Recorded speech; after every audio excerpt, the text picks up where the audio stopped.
I think it was Robbie Burns who said the best laid plans of mice are men. It was certainly Douglas Adams said the best laid plans of mice. And I think that very much applies to what's been going on with this video and why it's taken so long to produce. I had been out shooting, I've got loads of footage, and then all of a sudden my Facebook Messenger went ping. And my thanks to Martin Blower and David Gray, who sent over some quite incredible footage and images, which I'm going to be using. What it's meant is I've had to come out and redo some of this video, which is fine because some of the images that have been sent over have been absolutely great. So, where did we end last time? Ah yes, Nantgarw. So previously I was at Nantgarw low level station, and the line from there continued across Oxford Road, which you can see in this image. There were a couple of photographs of this bridge that took it over, and if you are wondering about the French supermarket advert, they did actually try to move into the UK at one time, and there was one down in Caerphilly, which is now an Asda. It didn't succeed. But the line continued over this bridge and into Nantgarw colliery. As I previously mentioned, a shaft was sunk at about 1910, and you can see that in these images here. And the mine owner, Thomas Taylor, signed an agreement with the railway to put a siding off the main line, which opened in 1912. It was always difficult to mine, to be fair, and it was sold to the Taff Rhondda Navigation Steam Coal Company in 1924, and they hit some real serious geological problems. As a result of it, it closed. However, in 1928, Powell Dyffryn bought it. Now, Powell Dyffryn are quite a large company with mines all over South Wales, and in fact this is an image of their logo on the side of the disused Penalta colliery up near Ystrad. And they waited to see what was going to happen before they took the siding out. You see, Powell Dyffryn, yes, they mined a lot, but they also had this habit of buying up old pits and using just as ventilation for their current pits. But they decided they were going to develop it, and they started work. So in 1946, they announced plans to create a big modern colliery, and they would need a lot more rail enhancement. In those days, it was post-grouping, pre-nationalisation, that sort of time, but it was a case of the railway sprung to life and effectively changed the whole layout. That siding went, and as you can see, major sidings went instead. In 1947, nationalisation happened, and the National Coal Board took over Nantgarw colliery. It opened in 1951. This is an image of the opening ceremony, and coal started flowing in and coke started flowing out. By the way, coke is a kind of purified coal which is used in things like iron making, steel making, that sort of thing. And the byproduct was house gas, which was used for, well, gas in houses before we had North Sea gas.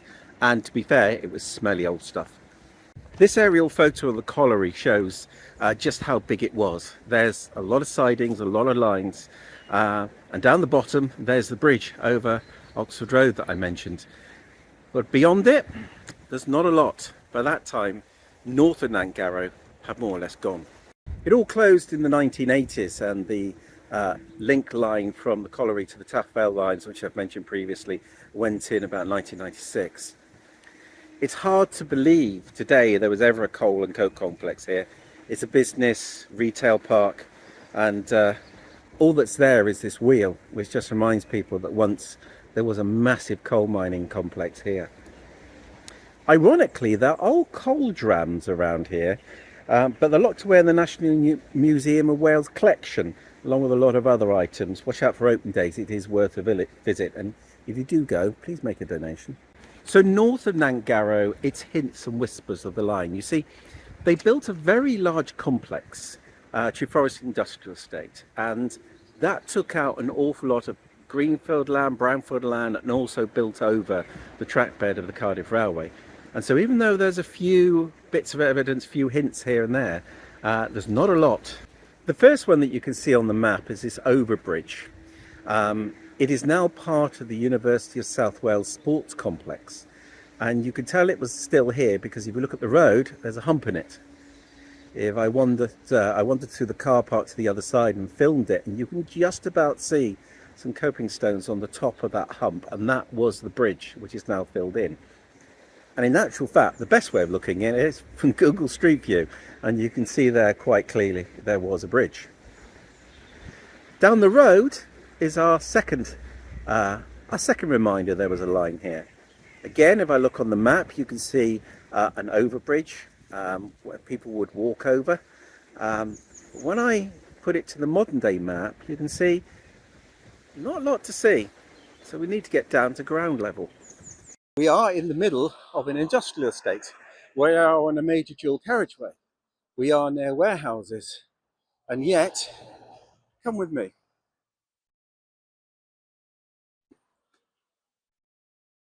Because up here is another one. And here we are in the middle of an industrial estate, middle of a business park, and we have a Cardiff Railway Company occupation bridge still carrying a footpath. There's a yard down there. I'm not sure if I'm going to be able to film through the gap or anything to see underneath it. And down this side is just literally overgrown rubbish. But yeah, occupation bridge still in existence. Whilst you can see the top of the bridge, the underneath of it's been filled in from the one side, and the other side is in this builder's yard. And again, going to Google Street View, because their cameras are a bit higher and can see over the fence, you can see the bridge in the background of this builder's yard. Which brings us to the last large station on the line, which was Upper Boat. Before we got there, this line passed under again under a road bridge, which you can see here, which is now completely gone. It's underneath the roundabout. Upper Boat had a signal box, had cattle pens, it had 2 platforms, and like Llanelin was designed for future expansion, with through lines being planned to pass through the middle of the 2 passenger platforms. What could have been? This aerial photo shows the station long closed, with the track bed still in situ, but you can see the very long platforms in the station building. And when I look at these, you can see again the station building not in such a good condition. And in this photo, not just the building and the platform, but you can see the width that they had that would have allowed those 2 through lines to go through. There's nothing here today. The A470 has wiped it all out. And on top of it, there's a retail warehouse. Our final relic that we can see, ironically, is on the A470. The road that wiped everything out actually left us with a hint there was something here. This is Dinia Road, and this image sent over by Martin shows the bridge in the middle of the countryside with the track bed going underneath it. When they built the dual carriageway, they replaced this bridge with a new one at a different angle. You can see again, if I go from the old map to the new map, there is a road, but it was put in at a different angle, so for various reasons. And what that has meant, if I look down over the bridge, there is a parapet on the side of the road. The bridge, that parapet is still in situ, and thousands of people drive past it every week, probably not even realising what it is. Before we reach Rhydyfelin, there was this bridge at Hawthorne. It was completely taken out by the A470, and if you look on the maps you can see the bridge and there's the A470 replacing it. But these images show what it was like before the road was built, with the track bed and the bridge in situ. Today there is absolutely nothing to suggest there was ever a railway there. And so to Rhydyfelin. This was the end of the line, and ironically the station was just a halt, because the plan was the next station would be Treforest. Didn't happen. And this image shows the halt. It's been colorized, but it shows there's a small pen where people waited, locked up to stop trespassing, and often it was the guard who opened the gate. Today the station, the line and everything has gone, bulldozed under the A470. By the way, it wasn't just the railway that was affected by the A470. I want you to take a look at this image of the village, and in the background is Rhydyfelin viaduct, which we will come on to. Now if you look at it, there's shops, there's a pub, people standing there. And what I want you to do is look at this. That's where it was on the map, and look at it today. Gone. The A470 really did sweep all comers, and roads in the 60s and 70s effectively took no prisoners. After Rhydyfelin station was the viaduct, and we can see here on the map how it stretched from one side of the valley to the other, where it was supposedly planned to link up with the Taff lines. Two large stone parapets and a big metal structure.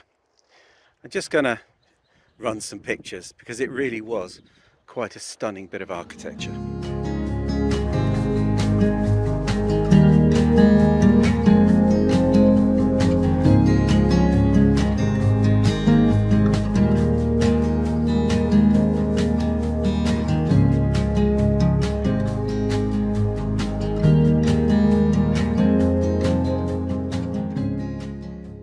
It really was quite a significant piece of engineering. This is the load testing, where they've got a Cardiff Railway engine, and they borrowed one as well from the Rumney Railway to see whether or not it would move. Now officially only one train ran over it, and I mentioned in my initial video that this clipping talked about the Marquis being on the footplate, and I think I may have said he drove it. He didn't. He was on the footplate though. The Marquis of Bute was very keen to promote his railway.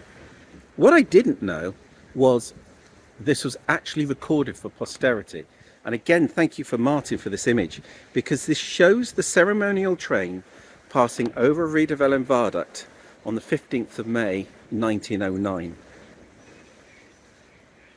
This image shows the disused parapet in 1971 next to a pub. That pub's now a restaurant, and a road sits where the viaduct once stood. As I mentioned in the introduction video, the viaduct was officially taken out of service in 1925, and it was scrapped for metal in World War II. However, it was actually listed as a target for the German Air Force, and they had various guides with photographs of potential targets in, and here it is listed in German. The caption states GB7, BB27, number 53, bridge at Treforest, Glamorganshire.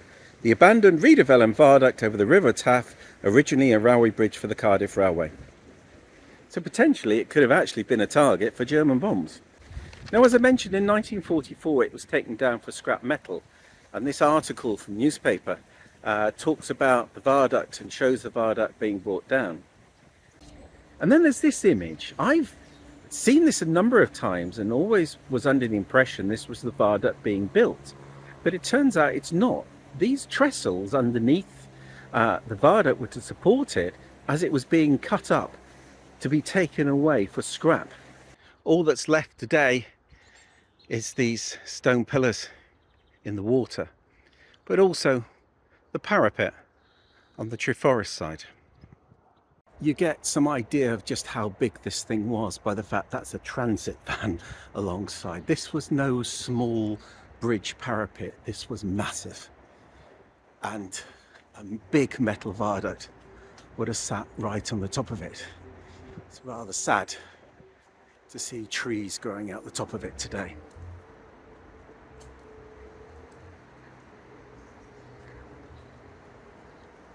So beyond this massive parapet is an embankment that took the line up to Treforest, and on paper would have connected it up to the Taff lines, and effectively allowed loads of coal to run down here.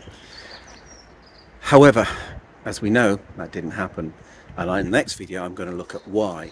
I'm also going to look at a relic which once linked the tin plate works behind me, which came underneath the embankment. So there's a little tunnel to explore a bit further up.